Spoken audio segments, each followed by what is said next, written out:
그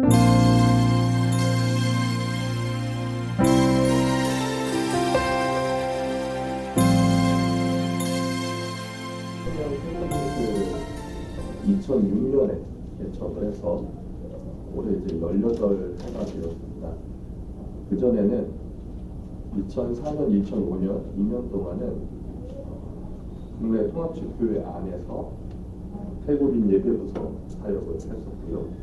실제로 이제 외국인 근로자를 제가 경험한 것은 2001년, 2002년 그 즈음에 저는 이제 당시에 뒤늦게 이제 신학을 공부하고 선교학을 전공하고 있었는데 인도네시아 근로자 형제분이 손가락이 다 잘려서 병원에서 이제 치료를 받던 중에 선교사님을 통해서 회심하는 과정을 보게 되었고, 그리고 저는 종종 프로파일 만들기 이제 그 과제를 하던 중에 그 형제에 대해서 조사를 하고, 그리고 또 그게 좋은 관계로 이어져서 그들의 피가 부러진다라고 하는 책이 있습니다. 무슬림 선교지에서 실제 일어나고 있는 주로 이제 사역자들이나 회심자가 받는 핍박, 어떤 살해 당하는 그런 선교의 현장들, 이런 내용들이 이제 그려져 있는 책인데, 그 책의 내용을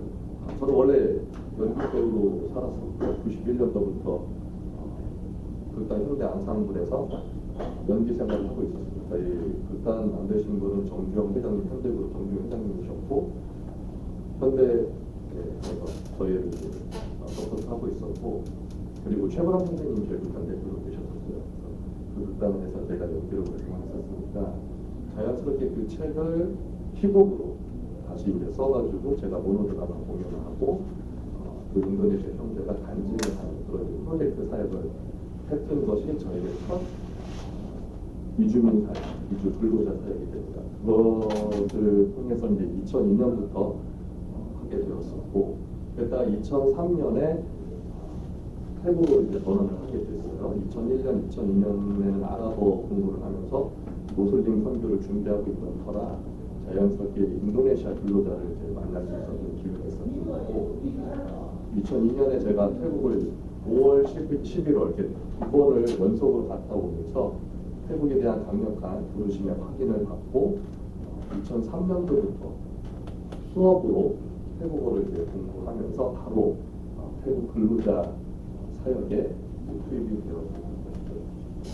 그런데 제가 국내 2004년, 2005년 2년 동안 통합집교회 안에서 태국인 근로자 선교를 하는데 마음 가운데 이런 마음이 있었어요. 한국 교회 안에서 내가 사역을 하니까 참 안정된 부분이 많이 있다.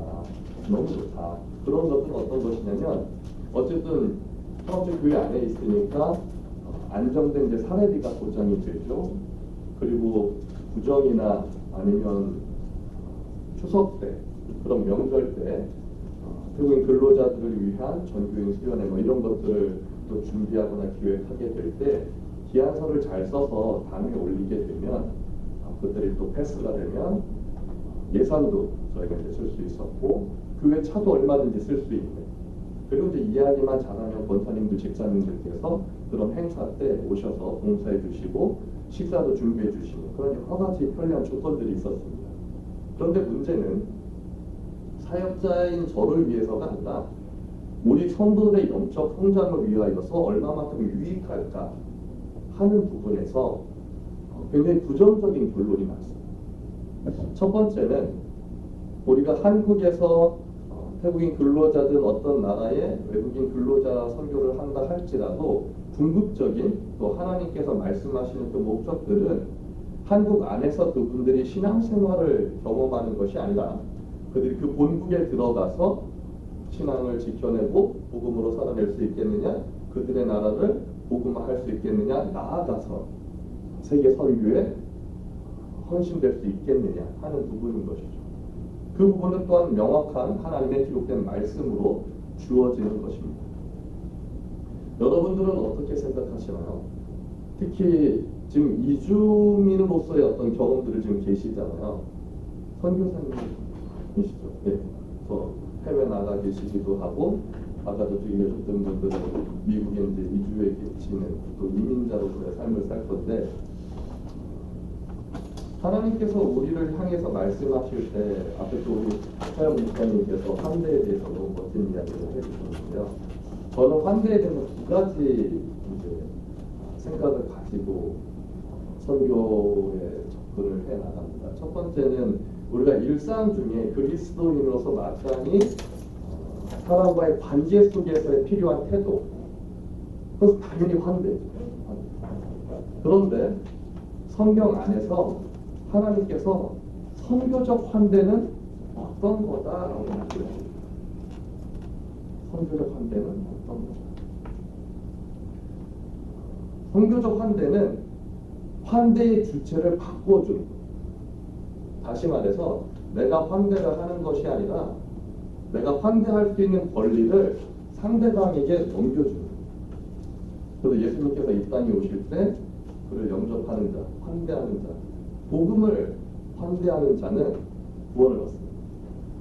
그리고 제자들에게도 그렇게 말씀하셨어요. 2명씩 팀을 구성해서 보내시고 그러면서 너희를 환대하는 자들을 축복하게 하시고 그러나 환대하지 않는 자들에게는 미련 없이 신발에 먼지를 풀어버리고 나오라는 말씀을 하시는 것이죠. 즉 우리가 가서 환대를 받는 게 아니라 선교적인 환대는 그들에게 복음을 가지고 있는 우리를 환대하게 합니다. 그 일들은 왜 일어나는가? 환대를 하는 사람보다 환대를 받는 사람이 마음이 많이 열릴까요? 아니면 환대를 받는 사람보다 환대를 하는 사람이 마음이 많이 열릴까요? 저에게 주어진 중요한 질문이었어요. 환대를 받는 사람이 좋은 음식을 차려놓고 여러 가지 선물을 준비해놓고 그 자리에 이제 초청받았었을 때 너무 기쁘고 좋죠. 하지만 마음 한켠에 여전히 긴장감이 남아있습니다. 왜 이러는 거지? 왜 이러는 걸까? Why? 그러나 환대하는 사람들은 그렇지 않습니다. 훨씬 더 많이 열려있습니다. 하나님 우리가 이 땅에서 정주와 비정주로, 우리는 정주로서 비정주인 저들에게 선교적인 환대, 그들이 우리를 오히려 환대할 수 있는, 복음을 환대할 수 있는 기회를 드리는 것들이 필요하겠습니다. 그것이 진정한 환대입니다. 환대의 권리를 양보합니다. 제가 개척하고 나서, 개척하기 바로 직전에 한국교회 안에 있으면서 어떤 고민을 했냐면, 아까 말씀드렸던 대로 저 자신을 위해서 너무 편리하고 안정적인 삶이 이루어지는데 우리 성도들의 현재 상황들을 조사해 보니까 한국교회 안에서 우리 성도들이 본국에 들어가서 믿음을 지켜낼 수 있을 만큼의 훈련을 받기에는 한계가 있다. 이런 생각이 들었어요. 왜냐하면 한국의 이주민들은 크게 이제 두 파트로 나눠집니다.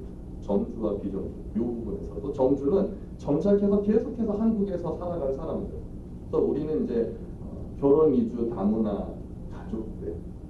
결혼 비자로 와가지고 한국에 이제 정착해서 가정을 꾸리고 한국 국적을 취득해서 살아갈 분들이고 또 난민들도 특별한 사유가 없으면 어쨌든 한국에 정착해서 살아갈 분들도 이렇게 또 우리를 할 수 있습니다.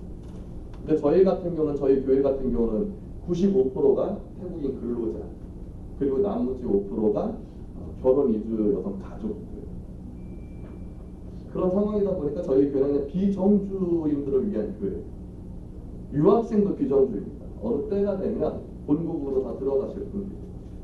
그럼 내가 이분들과 한국 안에서 시간을 보낼 수 있는 것은 극히 제한적인 것이죠. 그래서 평균의 시간을 이렇게 조사해 보니까 3년에서 4년 정도 평균의 시간이 나옵니다. 비자가 없는 분들은 참고로 한국의 태국 이주민들 근로자들이 한 20만 명이 넘게 있어요. 그중에 15만 명 이상은 비자가 없는 분들이고 나머지 이제 한 4, 5만 명이 비자가 있는 분들입니다. 굉장히 많아요. 그런데 어쨌든 비자가 없는 분들은 이미그레이션 다크에 걸리기 전까지 꿋꿋하게 버텨내는 분들은 뭐 20년 계신 분도 있으세요.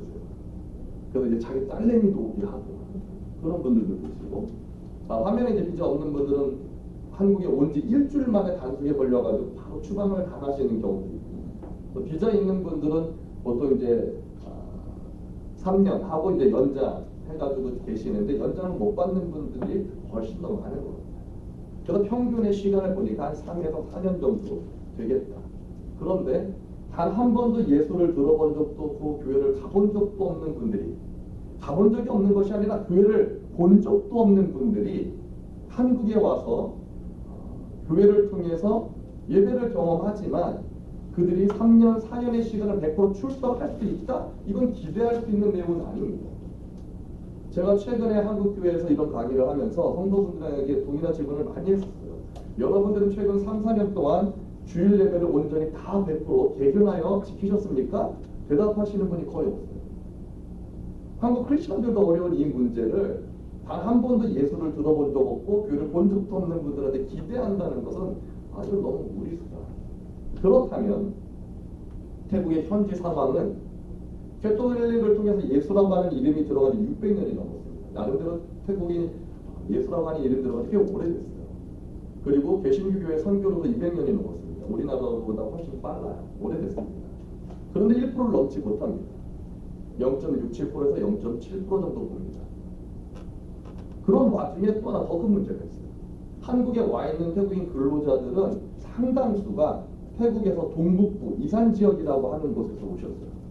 이것은 진짜 복음의 불모지입니다. 몇몇 큰 대도시를 제외하고는 반경 100km 이내의 교회가 단 하나도 없는 지역이 여전히 있는, 한 0.1% 기대할 수 있는 그런 지역인 거예요. 그러면 우리 성도들이 본국에 들어가서 맞이하게 될 영적 상황은 자신의 아내도 또는 자신의 남편도, 부모님도 자녀도, 누구도 크리스찬이 아니고 반경 100km 이내의 교회가 단 하나도 없는 지역에서 어떻게 믿음을 지켜낼 수 있을까? 농경사회에서 오신 분들한테 그 삶의 터전을 버리고 교회가 있는 도시에 가서 살으세요 라고 말하는 것은 굉장히 무리한 이야기입니다. 그러면 결론은 이분들이 철저하게 한국에서 보내는 그 3, 4년의 시간 동안 말씀과 기도로 완벽하게 무장이 되어야 그들의 땅에 들어가서 복음을 지켜낼 수 있다라고 하는 결론이 나오는 것이고요. 한국교회 안에서 상황은 또 어떠하냐면, 한국교회는 이주민들을 위해서 예배가 세팅되어 있지 않습니다. 이미 한국인 예배부서, 어린 아이들로부터 장년에 이르기까지. 그래서 주일날 오전에는 빈 공간이 없어요. 또 오후 2시, 3시 넘어서 겨우 빈 공간이 나오니까 그때 예배를 이제 드리게 되는 거예요. 예배 드리고 나서 잠깐 또 나눔 좀 하고 나서 뭐 4시, 5시 넘어가게 되면 몸이 막 들썩들썩합니다. 빨리 이제 공장으로 돌아가야 하는 거죠. 쉬어야 합니다. 왜냐면 바로 며칠 전에도 옆에서 일하던 친구가 순간 피곤해가지고 실수했어요. 졸다 실수했어요. 팔이 빨려 들어갔어요. 기기에 잘렸어요. 절단 사고가 끊임없이 나고, 어저께 옆에서 자던 친구가 아침에 일어났는데 깨어나지 못했어요. 돌연사로 죽었어요. 온갖 사건 사고가 터지고 있는 그런 상황 속에서 그들의 노동이 얼마나 고된지를 우리가 아는데, 그래서 한국 사람들이 일하지 않는 그런 일의 종류잖아요. 근데 이분들한테 우리 더 성경 공부해야 되니까 나중에 가세요라고 말할 수가 없는 거예요. 힘들게 왔는데, 어떤 분들은 주일 아침에 일 끝나고 바로 조금 쉬었다고 오시는 분들, 그리고 저녁에 또 야근 또 들어가시는 분들도 있어요. 보내드려야 하는 것이죠. 하나님, 이렇게 제한된 만남 속에 또 너무나 적은 시간 가지고 이분들을 그들의 땅에 들어가서 복음을 지켜내게 할 수 없을 것 같습니다. 이 한국교회에서 뭔가 대책을 좀 알려주십시오. 기도하는 가운데 하나님 이런 마음 주셨어요. 네가 애써 머리 쥐어 짜가지고 멋진 선교 전략 그런 거 생각하지 말고 너에게 유일하신 예수 그리스도, 너에게 유일하신 스승이신 그 예수 그리스도가 어떻게 제자화했는지를 성경 안에서 보자. 복음서로 들어갔습니다. 복음서에서 보여지는 예수 그리스도의 제자화는 너무 심플하게 한마디로 정리가 되었어요. 그게 뭐냐면 사셨다. 함께 사는 것입니다. 시간과 공간을 공유해서 함께 살아내는 것입니다. 저는 선교든 목회든 그 성공의 비결은 얼마나 많은 시간 그들과 보낼 수 있느냐, 얼마나 많은 시간 그들과 공유할 수 있겠느냐, 얼마나 많은 시간 우리 성도들과 하나님의 말씀과 기도로 살아낼 수 있겠느냐에 달려 있다고 생각을 합니다. 그래서 사는 게 답이다. 공동체를 해야겠구나. 24시간 365를 함께 살아내면서 매일매일 그 많은 시간을 말씀과 기도로 채워 나간다면 정말 우리 성도들이 본국에 들어가서 믿음을 지켜내고 그들의 나를 복음화할 수 있지 않을까? 진정 성경이 말씀하신 그 역파송이 일어날 수 있지 않을까라는 기대를 하게 된 것이죠. 네, 주님. 그렇다면 저의 모든 안락함, 어떤 안정적인 사역 다 내려놓겠습니다. 제가 나가서 새롭게 저들과 사는 그 사역을 도전하겠습니다. 그래서 2005년 12월 말부로 사역을 이제 사임하고요. 2006년 1월 1일부터 다시 개척을 합니다. 장소를 완전히 옮겨가서 전혀 다른 새로운 지역에서 성도들이 단 한 명도 없는 상태에서 예배처소도 준비하지 아니하고 무작정 그들의 삶의 현장으로 찾아갑니다. 공장을 매일매일 찾아갑니다. 그들의 숙소를 찾아가서 그들을 만나는 것이죠. 대낮에 찾아가면 상욕을 하시면서 굉장히 싫어하시는 안티 크리스천들도 꽤 있었어요. 어떤 공장장님은 이 천도사 새끼가 공장을 받았죠. 뭐 이렇게 얘기하시는 분들도 있어요. 그때는 제가 아직 목사님도 안 받았고 학교 이제 학부를 막 마치던 해였어요. 낮에는 가면 안 되겠구나 라는 걸 배웠고, 그러면 저녁쯤 돼가지고 한국인 근로자들 거의 다 이제 퇴근하고 외국인 근로자들이 기숙사 쪽으로 돌아와서 막교대하는 시간, 그리고 그들의 음식을 해먹고 나름대로 또 릴렉스한 그 시간대에 맞춰서 찾아가자. 그때 이제 마음 주신 게 환대예요. 선교적 환대입니다. 내가 복음을 가진 자로서 그들에게 나를 환대하게 해야 합니다. 그것이 예수 그리스도가 이 땅에서 보여주신 환대고, 또 예수 그리스도께서 그의 제자들을 보내시면서 말씀하신 환대의 내용입니다. 환대의 주체가 바뀌는 것이죠. 그게 선교적 교회론에서도 굉장히 많이 주장되고 있는 이야기들인 것이죠. 네, 주님, 그렇다면 저들이 저를 환대하게 하겠습니다. 저는 복음을 들고 있습니다. 그래서 그분들이 차려놓은 음식을 얻어먹으러 갑니다. 그분들이 저녁에 그들의 나라 음식을 해놓고 좀 릴렉스한 그 시간대에 찾아가서 특별히 어떤 선물도 가져가지 않습니다. 왜냐하면 우리에게는 복음이 있으니까. 그렇게 가는 것이죠. 그리고 그 음식을 얻어먹을 때에 이런 기도를 합니다. 그랬던 것보다 정말 중요한 게 하나 있습니다. 먹성과 식성의 의사가 필요합니다. 낯선 이국 음식을 먹을 때 정말 잘 먹어줄 수 있는 식성과 먹성은 놀라우리란 만큼 우리에게 기적을 나타냅니다. 그 누가 진정한 친구가 되게 한다는 것이죠. 그런데 그 음식 앞에서 인상이 이렇게 찌그러지고 그 파취라든가 그런 향신료에 우리 얼굴이 굳어지면 이제 끝이에요. 그 다음 먹는 거예요. 근데 하나님께서 저를 태생적으로 눈에 보이는 모든 것을 먹어 없애는 그런 먹성과 식성을 주신 겁니다. 부담 없이 너무너무 잘 먹었지만 그럼에도 불구하고 시험은 항상 찾아옵니다. 개구리 통튀김에 시험이 있었던 것이죠. 개구리 통째로 튀어주는데 시퍼런 그 큰 눈이 그대로 떠있고 머리부터 들어가는 거. 그렇게 먹는. 근데 이게 바싹 튀겨져 있으면 아주 고소합니다. 그런데 종종 딱 물었는데 즙이 나오는 경우가 있습니다. 안에가 들리는 거죠. 그러면 입술을 딱 크면서 맛있다고. 근데 이제 한 마리 더 얻는 거죠. 아바리막이라고 하는 표현을 하기보다는 그들의 사투리로 인사를 해주면 정말 좋아합니다. 세빌리 아니면 뭐 람떼떼 까그 요크미야 이런 말들로 그들의 사투리를 가지고 다가갑니다. 그럼 정말 너무 좋아하는 거예요. 그러면서 친구가 되어지는 것이 보이기 시작을 하고 그들의 마음이 열리는 것들이 보입니다. 그리고 이분들이 나를 정말 신뢰하는구나 라고 하는 어떤 확신을 주는 타이밍이 와요. 그때가 언제냐면 사장님 나빠요, 공장장님 나빠요 하면서 한국인인 저에게 한국 사람들을 욕을 하기 시작합니다. 그때 대신해서 용서를 구하고 한국 사람들의 이러이러한 성향들이 있습니다 라고 이야기하면서 관계가 깊어지기 시작합니다. 그렇게 2, 3개월 동안은 예배 처소도 준비하지 않았고요. 오직 공동체 사역을 위해서 먼저는 친구 되어주기부터 시작했습니다. 그것은 우리가 잔치를 벌여놓고 초청해서 환대하는 프로그램이 아니었고요. 그들을 찾아가서 내가 환대할 수 있는 모든 권리를 그들에게 넘겨주는 진정한 환대를 보여주는 것이었죠. 그래서 그것을 통해서 그분들의 마음이 많이 열리는 것들을 확인을 하게 되었고요. 그리고 이것들은 아마도 선교지에서도 동일한 것 같습니다. 저희는 그들의 성도들의 가족을 찾아갈 때는 언제나 환대를 받는 입장에서 만나게 되거든요. 아무튼 그렇게 해가지고 마음 가운데 이제 확신이 들었습니다. 하나님 이제 이들과 함께 예배할 수 있게 해주세요. 공동체 시작하고 있습니다. 함께 살아내고 싶습니다.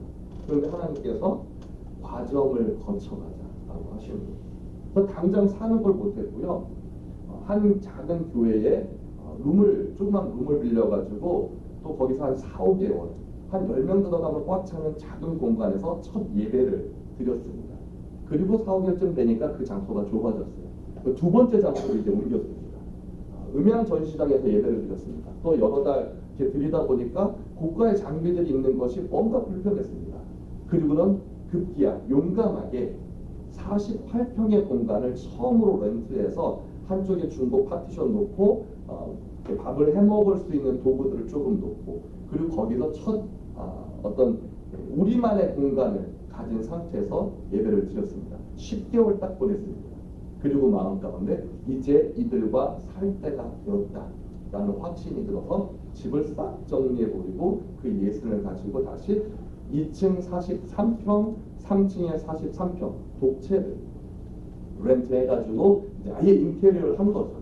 그래서 4층에 방 5개, 거실 만들고 주방 만들고 그리고 2층에는 메인 예배실과 잠옷을 만들고 작은 사무실을 만들고 샤워실은 계단 중간에 있는 화장실에 온수통을 달아가지고 같이 샤워하는 공간을 만들어서 성도들과 함께 살기 시작을 했습니다.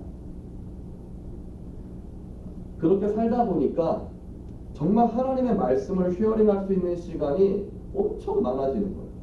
그래서 새벽 예배 2시간 드리고 밥 먹고 청소하고 말씀 통독하는 시간 2시간 그리고 수요일날 금요일날은 또 저녁 예배를 2시간씩 그래서 월화 목요일은 최소한 맥시멈이 아닙니다.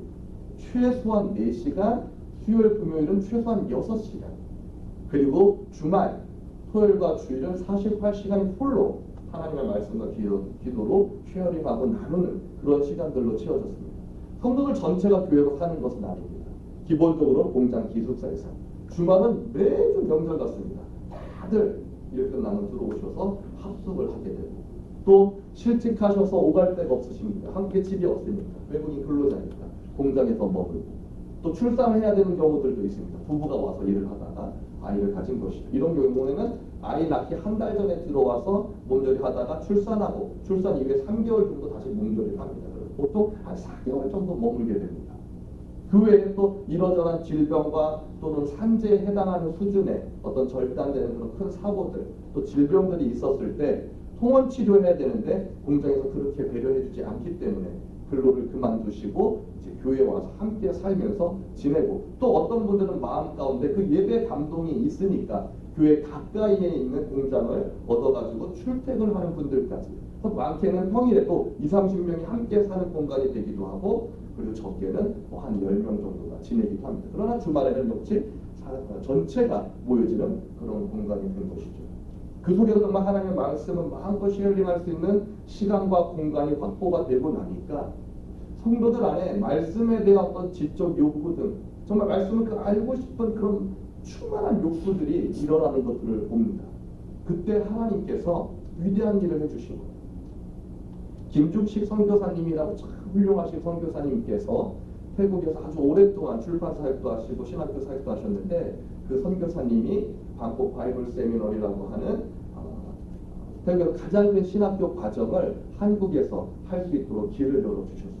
저희 성도들은 정말 하나님 말씀이 충만하게 있다 보니까 신학교 공부를 다들 너무너무 하고 싶어 했던 것이죠. 근데 그 길이 열린 거예요.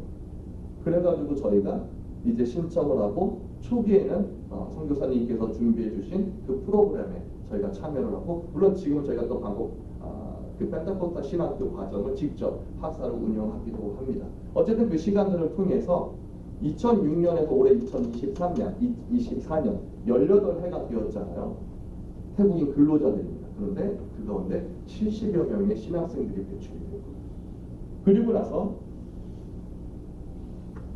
졸업생들을 중심으로 방콕에 6개의 교회를 개척하고 또 한 부분은 담임사역자로 부름받아서 또 위임 목사로 들어가기도 하고 또 북부 지역에서 온 성도들은 원래 있던 교회들이 있다 보니까 본교회에 복귀해서 부교육자로 사역을 하기도 하고 근데 많은 성도들이 사역을 하게 되었습니다. 그런데 그 6개 교회 중에서 5개 교회는 다시 저희가 묶어서 태국 복음주의 연맹사 EFT 산하에 교단을 설립을 해서 교단 사역을 시작을 하였습니다. 물론 이 교단에 저는 대표로 들어가 있지 않습니다. 태국 현재 모든 사역은 이양 구조를 마무리해서 근로자였던 그들이 한국에서 하나님을 만나고 회심하고 그리고 그들이 목회자가 되어서 연합하고 이제는 교단을 세워서 교단 총회장과 부총회장까지 다 맡아서 하는 그런 사역이 이루어진 거예요. 그런데 또 하나 하나님께서 또 다른 어떤 문제를 제기해 주셨습니다. 우리 성도들이 이와 같이 많은 성도들이 신학을 하게 되었는데요. 여전히 본국에 들어가면 실족하는 성도들이 계속 나타납니다. 하나님 이 이유가 뭘까요? 그때 하나님께서 너희들이 저들의 땅으로 들어가서 정확한 사역을 좀 알아봐. 그래야 가족이지 않겠냐. 사실 제가 강단에서 맨날 이 이주민들을 모아서 같이 예배할 때 우리는 예수의 십자가별로 한 가족이 되었습니다. 우리는 하나님을 아버지라고 부르고 있는 형제 자매입니다. 한 아버지 아래 우리는 자녀들입니다. 이렇게 늘 설교 전에 이런 이야기로 시작했는데 막상 우리 성도들이 연락이 다 끊기었을 때 아무것도 어떤 액션도 취하지 않는 제 자신의 모습을 보고 내가 정말 가족이었을까? 내가 강단에서 저들에게 우리는 가족입니다 라고 하면 저들이 속으로 웃지 않았었을까? 본국에 우리 진짜 가족이 들어갔다고 생각해 보십시오. 태국에 여행을 갔습니다. 근데 어느 날 연락이 끊겼어요. 그럼 어떻게 할까요? 당장 대사관에 전화하고 영사 찾아가고 해가지고 찾아달라고 하지 않겠어요? 그게 가족인 것이죠. 근데 저에게 그런 어떤 액션도 보여지지 않았었던 것이죠. 그래서 하나님께서 말씀하십니다. 그들 가운데 너희가 찾아가서 그 살려두라. 그럼 방콕에 작은 집을 렌트해가지고 일일이 성도들을 찾아다니면서 조사하기 시작했습니다. 그리고 5가정을 초청해서 함께 살면서 이제 함께 또 그 이유들을 알아보러 막 다녔어요. 그때 눈에 보여지고 마음에 확신이 왔던 사건이 있습니다. 우리 성도들이 경제적으로 잘 못하면 그들의 땅에서 정착하지 못한다라고 하는 게 보여진 것이죠. 여러분의 12분의 1이 중요합니까? 12가 중요하겠습니다. 저희는 저희 성도들한테 구약의 이제 지파 구조를 이야기를 많이 합니다. 레위 지파를 제외한 12지파가 하나님으로부터 땅을 유업으로 받아서 그것들을 경작하고 그 소산을 가지고 고아와 과부와 나그네들을 섬기고 어쨌든 성막리를 담당하고 있고 그래서 하나님으로부터 땅을 유업으로 받지 않는 어떻게 보면 오늘날의 그 풀타임 사역자와 같은 그 레위 지파를 섬겨주는 그 모습들. 그렇다면 이 10이라고 하는 90%가 넘는 이들에게 필요한 것은 하나님으로부터 땅을 유업으로 받아서 경작하는 것. 그것으로 경제적으로 자립해야 하고요. 온전한 11조로 또 하나님이 구성한 이 구조들을 계속해서 섬겨 나가야 하는 것이죠.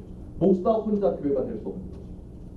우리 성도들 본국에 신학을 하고 목사가 되었었을 때 받쳐주는 성도가 없다면 그 교회는 건강할 수 없고 미래가 있을 수가 없는 것이죠. 함께 그 목양을 받쳐주는 성도들이 있어야 했던 것입니다. 하나님 우리 성도들에게도 명확한 비전을 주십시오. 목회자를 양성할 수 있는 프로그램은 이미 다 세팅되어 가지고 많은 목회자들이 배출되고 있는데요. 현지 교회 총회장님들이나 어떤 신학교 총장님들이 늘 하셨던 그 말씀들, 태국 교회들의 큰 문제는 경제적으로 자립되지 않는 거다, 교회들이 자립되지 않는 거다, 그것이 너무 힘들다, 그런 이야기들 끊임없이 해왔는데 하나님 이게 사실입니다. 한국에서 이렇게 열심히 일하고 정말 매월 엄청난 금액의 급여를 받아감에도 불구하고 자립하지 못하는 이유가 뭘까요? 알아보니까 이런 일들이 계속 빈번하게 터지고 있었어요. 농경사에서 왔잖아요. 태국에서 4년제 대학 나와가지고 일반적인 이제 취업을 하게 되면요 35만에서 40만 원 정도 급여를 받아요. 그런데 한국에 와서 일을 하니까 250 전후 오버타임 많이 하시는 분들은 300이 넘어가는 분들이 있어요. 엄청난 차이가 나죠. 엄청난 차이가 나는 것입니다. 그러니까 매월 엄청난 금액이 고향에 보내지고 부모님들은 그 돈을 받아들고는 깜짝 놀라는 거예요. 이렇게 많은 돈이 매월 들어오는 거야.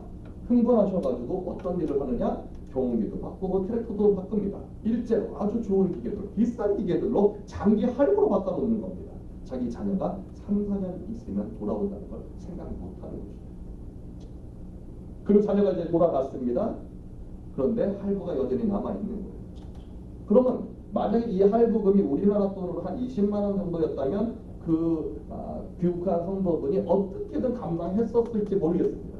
예전과 같은 수익 구조로 돌아가겠지만, 그런데 부모들은 한국에서 들어오는 급여 수준에 맞춰서 할부를 만들어 놓은 거예요. 한 달에 60에서 100만 원 나간 할부. 우리 성도로서는 감당할 수 없는 겁니다. 그 땅으로 돌아가서 다시 얻는 직업으로는 감당할 수 없는 것이죠. 그럼 어떤 일이 일어날까요? 이거를 어디 뭐 중고나라 아니면 뭐 당근에 넣고 팔 수 있을까요? 근데 그런 게 영 시원치 않습니다. 부모들이 이렇게 말합니다. 네가 한 번 더 나가. 그렇게 등 떠밀려서 일본이나 대만이나 이스라엘 척박한 선교지 땅으로 한국으로 다시 오기 힘드니까 그렇게 등 떠밀려 또 나가게 되는 것이죠. 가족 간에 깨어짐이 극히 심해지기 시작합니다. 자녀들이 10대 초중반에 벌써 마약과 연루되는 사건들이 터지기 시작을 합니다. 아내가 도망가거나 남편이 도망가거나 온갖 사건들이 또 일어나기 시작하는 것이죠. 어떤 집은 나름대로 그런 농기계들이 좋습니다. 그래서 굳이 바꿀 필요가 없습니다. 그러나 우리 한국 사람들은 집에 대한 로망이 있는 거예요. 그래서 집을 새로 짓기 시작합니다. 매월 보내주는 돈만큼 조금씩 올라서 3년, 4년 동안 집이 지어집니다. 잘 지어졌습니다. 돈 그게 들어갔어요. 가족들이 너무 근사한 집에 사는 것들로 뿌듯합니다. 그러나 그 다음 달부터 머리가 깨지기 시작합니다. 왜냐하면 이전과 같은 수익 구조로 돌아가는 것이죠. 그걸로 가족을 부양할 수 없어서 한국에 왔습니다. 가족들 좋은 집에 살기 해주기 위해서 뭘 해야 돼요? 우리는 또 다른 나라로 나가야 하는 것이죠. 하나님, 이 악순환되는 고리를 끊을 수 있게 해주십시오. 그때 하나님께서 주신 마음이었습니다. 비즈니스 에즈 미션을 적용하자. 성도들에게 커피를 가르쳐드리기 시작을 했습니다. 처음에는 커피를 가르쳐 드리자마자 이분들이 어떤 카페를 경영할 거라고 생각하진 않았어요. 단지 어쨌든 이게 도움이 되었으면 좋겠다. 그래서 열심히 커피를 가르쳐 드렸습니다. 근데 성도들에게 놀라운 반응이 일어납니다. 전율이 왔습니다. 우리는 분명히 성도들의 어떤 경제적 자립을 해결하기 위해서 비즈니스 에듀 미션 적용해가지고 1차 커피 컨설팅을 한 거예요. 그랬는데 성도들은 이렇게 이야기를 합니다. 사역자가 아짠이라고 불러요. 아짠, 내가 태국에 가면 카페를 통해서 예수 그리스도를 전하겠습니다. 이해가 되십니까? 우리는 경제적 자립을 목적으로 카페를 가르쳐 드리기 시작했는데요. 성도들은 경제적 자립을 넘어선 복음의 비전을 품는 거예요. 우리가 생각하는 차원이 있지 않았어요. 순종하니까 하나님께서 그들에게 복음에 대한 비전을 갖게 하신다는 거죠. 그리고 하나님께서 그들을 축복하셔서 3년 만에 14호점까지 카페가 만들어지고 많은 성도들이 경제적으로 자립을 하기 시작을 했습니다. 1호점 같은 경우는 처음에 6평 아주 작은 카페에서 시작을 했지만 불과 8개월 만에 8배 사이즈로 됐고 지금 3층짜리 건물 전체가 카페로 돌아갑니다. 3층에는 전용 예배실을 갖추고 있기도 합니다. 그리고 4호점 같은 경우는 지금 이 카페가 존재하지 않습니다. 그러면 이 비즈니스 에듀 미션은 실패한 걸까요? 그렇지 않습니다. 이 카페는 지금 완전한 교회로 세워져 있습니다.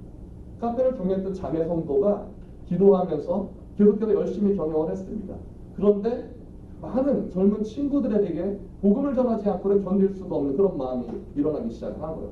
경영은 둘째가 됐습니다. 복음 전하는 데 집중하기 시작을 했습니다. 그리고 급기야 화요일날 저녁에 기도 모임이 만들어졌어요. 그리고 자신이 말씀 쉐어링하는 것 가운데 충분히 만족할 수가 없었어요. 제대로 된 말씀을 가르쳐 주고 싶다 하는 마음에 결국 신학을 하고 MDB를 마무리하고 이제는 목사가 되어 있고 완전한 교회로 변환되어 있는 것이죠. 비즈니스 에듀 미션의 궁극적인 목적도 다를 바가 없습니다. 선교의 꽃은 예배 공동체, 교회가 세워지는 것입니다. 얼마나 좋은 기업으로 세워지느냐가 아니라 기업의 이윤이 많아지는 것이 아니라 결국 예배 공동체, 하나님의 몸된 교회가 세워지는 것이 모든 성교의 꽃이라고 할 수 있겠죠. 그러므로 처음 시작했던 카페라고 하는 기업은 땅에 떨어져 썩어지는 하나의 미랄이 되어주고 꽃이 피는 교회가 세워진 것이었죠. 그리고 여러 지점들이 생겼습니다. 그런데 마음 가운데 이런 마음이 들었어요. 우리 성도들 모두 다 카페를 하고 싶어 하지는 않는다. 어떤 분들은 커피를 입에 대지도 않는데 하나님 더 많은 직업군들을 적용할 수 있게 해주세요. 그래서 우리 성도들이 보다 많이 경제적으로 자립할 수 있도록 여러 가지 다양한 일들을 주님 소개해 주세요 하는데 하나님께서 환경의 문제를 보여주시는 거예요. 쓰레기가 산더미처럼 쌓여 있는데 그 속에 지구가 몸살할 수 있다. 이런 마음을 주시는 거예요. 하나님 그것이 우리 성도들의 경제적 자립과 무슨 관계가 있습니까? 하는데 눈에 확 들어오는 게 있었어요. 옷들인 거예요. 버려지는 옷들인데 너무 멀쩡한 옷들로 보이는 거예요. 저게 진짜 쓰레기일까? 왜 버려지는 것이지? 그때부터 옷을 모으기 시작했습니다. 주변의 교회들에게 이야기를 했어요. 옷 버리지 마시고요. 어차피 버릴 거라면 저희 교회로 보내주세요. 그렇게 옷을 모으기 시작을 했습니다. 우리 성도들이 그 옷들을 저희 교회 본당입니다. 지금은 5번째 장소. 지금 이 장소에 저희가 12년째 살고 있는데 13년째 됩니다. 네, 여기서 살고 있는데 먼저 옷들을 저렇게 분류 작업을 성도들과 함께 합니다. 함께 하면서 성도들 나름대로 또 필요한 옷들을 구매를 해요. 그런데 우리 성도들이 이렇게 결단했어요. 태교 우리 동료 성도들이 목회자가 되어서 교회를 개척을 했는데 그것을 좀 후원하고 싶다. 우리가 거저받은 옷이지만 거저가지 말고 하나에 1,000원씩, 오리트로 바카도 1,000원, 반발치도 1,000원. 우리 성도들은 어쨌든 옷값을 많이 절약할 수 있죠. 너무 싸니까. 하지만 1,000원씩 한 사람이 20장, 30장씩 본국에 선물로 사서 보내는데 그런 인력이 70명에서 100명에 이르게 되면 나름대로 괜찮은 선교비가 또 모아지는 것입니다. 그렇게 해서 선교비를 또 본국에 보내주고 그럼에도 불구하고 많은 옷들이 남습니다. 메인 프로젝트는 바로 이겁니다. 그 옷들을 이제 컨테이너에 담아서 태국으로 보냅니다. 뉴라이프 아울렛 매장이 열리는 것이죠. 새로운 일자리 또 창출이 되는 겁니다. 여기에 쌓인 옷들은요 정말 낡은 옷들이에요. 정말 낡은 옷. 누구도 가져가지 않을 것 같은 옷들이 이렇게 쌓여 있습니다. 이것조차도 그냥 버려지지 않습니다. 그러면 이런 옷들은 특별히 저희가 따로 디스플레이도 안 합니다. 안에는 이렇게 예쁘게 디스플레이도 했는데 이런 옷들은 그렇게 하지 않고 이렇게 싸놓고 내놓고 파는 거예요. 천값보다도 싸게. 누가 사가느냐? 캄보디아, 미얀마 근로자들. 방콕 주변에 있는 그 근로자들이요. 건설 노동 현장에서 일을 하는데 너무 현장이 거칠어가지고 하루만 일을 해도 옷들이 막 해지고 막 이러는 거예요. 그래서 이렇게 내놓고 천값보다도 싸게 팔고 이것이 그냥 10원이라도 버려지면 쓰레기지만 모아지면 선교비가 되는 거예요. 당장의 금액이 얼마나 크냐 안 크냐가 중요한 것이 아니라 그래서 여기는 신발도 있죠. 신발, 의류 그리고 가방, 모자는 단 하나도 땅에 그냥 버려질 이유가 없습니다. 100% 선교비 현금화가 됩니다. 그리고 내부 같은 경우도 디스플레이한테 여기 이렇게 라벨이 붙어 있어요. 새 옷들과 헌 옷들은 빨간 라벨, 파란 라벨로 분류를 하죠. 어쨌든 중고 의류를 구매하러 오신 분들조차도 뭔가 라벨이 붙어 있으니까 워런티 있는 것 같죠. 뭔가 쇼핑할 때 기분 좋게 해드리는 겁니다. 로드맵입니다. 그 전에 저희가 이 사역을 하면서 정말 중요하게 여겼던 것은 제한된 시간입니다. 우리가 성도들과 함께 보낼 수 있는 시간이 제한되어 있었습니다. 그러나 그 안에서 정말 물리적 시간을 확보하는 것이 대단히 중요했습니다. 하나님의 말씀과 기도로 함께 살아낼 수 있는 그런 공동체가 만들어진다면 충분히 우리 성도들은 그들의 땅을 보호만 할 수 있는 그런 일꾼들이 될 것이다. 그러기 위해서 공간이 필요했던 것이다. 한국 교회 안에서 이런 전용 공간을 얻어낼 수가 없었습니다. 그래서 개척을 하게 된 것입니다. 그리고 쉼터는 어떤 데들은 단순히 그냥 쉼터만을 제공을 합니다. 그러다 보면 교회 쉼터임에도 불구하고 술판이 벌어지거나 도박판이 벌어질 수도 있습니다. 중요한 건 우리는 어떤 문화를 만들어 가느냐 하는 것이죠. 우리 쉼터는 예배 드리는 문화가 명확하게 세워진 예배 공동체를 위한 그런 공간이 되게 하는 것이죠. 그러기 위해서 사역자들 함께 상주하면서 성도들과 예배뿐만 아니라 일상 중에 어떠한 대화 속에서도 하나님의 비전을 나눌 수 있게 되기 때문입니다. 그래서 비전 공동체가 세워지는 것이죠. 그 외 여러 가지 네트워크 당연히 필요합니다. 한글을 가르치는 애들과 법률, 의료 이런 것들이 당연히 있죠. 그리고 네트워크의 확장입니다. 우리 성도들이 본국의 현재 목회자가 되었었을 때 그들이 그 사회에서 어떤 지위, 어떤 사회적 영향력 이런 것들이 만들어져 있지 않은 상태에서는 현재 목회자라 할지라도 복음을 전하는 것이 지극히 어렵습니다. 실제 태국어에는 목사라고 하는 단어 자체가 없습니다. 단 한 번도 교회를 본 적도 없고 예수를 들어본 적이 없는 사람들은 어떤 목사라고 하는 이해를 가질 수가 없는 거예요. 우리가 그들의 언어를 가지고 표현해 줄 수 있는 최상급은 그냥 사스타나하자, 종교 지도자라고 하는 뜻인 것이죠. 그게 목사를 표현해 줄 수 있는 최상입니다. 정확한 목사라고 하는 단어가 구분되어 있지 않기 때문인 것이죠. 그렇기 때문에 그들 사회 속에서 뭔가 사회적 지위가 있는 어떤 유지의 그런 자녀도 아니고 가난한 어떤 젊은이가 와서 교회를 개척했었을 때 그의 어떤 영적 권위는 절대 보장되지 않습니다. 또 우리 안한 목사가 처음 개척했을 때 어떤 이야기를 들었냐면 시장에 다니면서 이렇게 물건을 사러 나가잖아요. 또 주변 어른들이 이렇게 부릅니다. 야!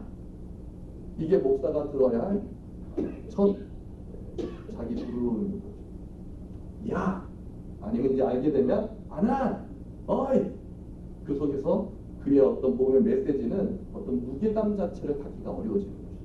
이것들이 한국교회 비전 트립을 통해서 우리가 전략적으로 그의 사회적 지위를 만들어주는 것들을 또 시도를 해서 6년쯤 지나고 나니까 지역 주민들이 실제 맞아이라고 하는 공손한 표현을 하기 시작을 합니다.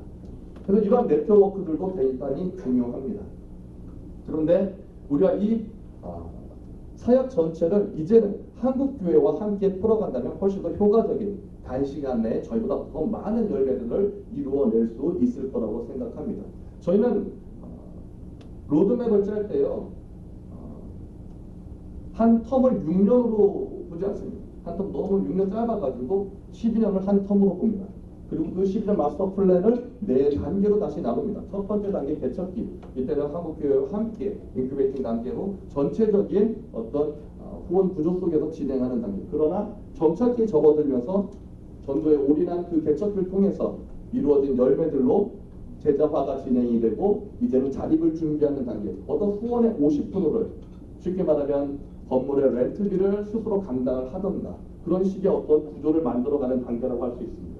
성장기 때 이제 제3차 3년의 시간은 완벽하게 자립을 이루는 것입니다. 저희 교회는 태국인 근로자들로 구성된 교회입니다. 그러나 성도들의 11조로 전체가 자립되어 있고 현재 선교비를 보내는 그런 교회로 세워져 있는 것입니다. 그리고 확장기, 이때는 새로운 인큐베이팅을 준비하는 단계입니다. 성장기에서 현지 신학교와의 네트워크를 통해서 풀타임 사역자들, 목회자를 양성하고 배출해낸다고 한다면 이제 인턴십을 마무리하고 나서 확장기 때 본국에 들어가서 실제 영포동의 열매들을 이루어내는 시간, 현재 교회를 개척하거나 또 다른 제3의 국가로 선교사로 파송되어지는 단계라고 볼 수 있습니다. 이런 마스터 플랜을 한국교회와 함께 풀어간다면 저희 같은 경우는 초기에 자립 개척을 했습니다. 일체 후원 없이. 그리고 여러 가지 어려운 단계들이 있었습니다. 저는 현지에서 언어를 공부한 적이 없고 현지에서 사역을 한 적이 없습니다. 한국에서 모든 걸 시작한 선교사인 것이죠. 그러나 여러 가지 많은 시행착오들이 있었습니다. 그것들을 이제 보완하고자 새로운 마스터 플랜을 내놓는 것이죠. 저는 여기 미주 한인교회를 보면서 굉장히 많은 도전을 받습니다. 재작년에 MC 대회 때 워싱턴 DC에 있는 워싱턴 한인장로교회에서 한인교회들이 굉장히 큰 세계 선교를 감당하고 있는 것들을 보았습니다. 이제 우리 한국이 더 이상 이주민 사회가 아니라 이민 사회로 넘어갑니다. 이민청이 준비되었고 오늘 또 정채가 박사님이신 우리 정론 목사 앞에 강의를 해주셨는데 이민 사회로 준비해 가는 것이죠. 이주민 교회가 아니라 이제는 이민 교회로 접어들 것입니다. 세계 선교를 감당하는 그런 한인교회 같은 이민교회로서 우리나라의 모든 그 나라별 교회들이 세워지기를 소망합니다. 마치도록 하겠습니다. 감사합니다.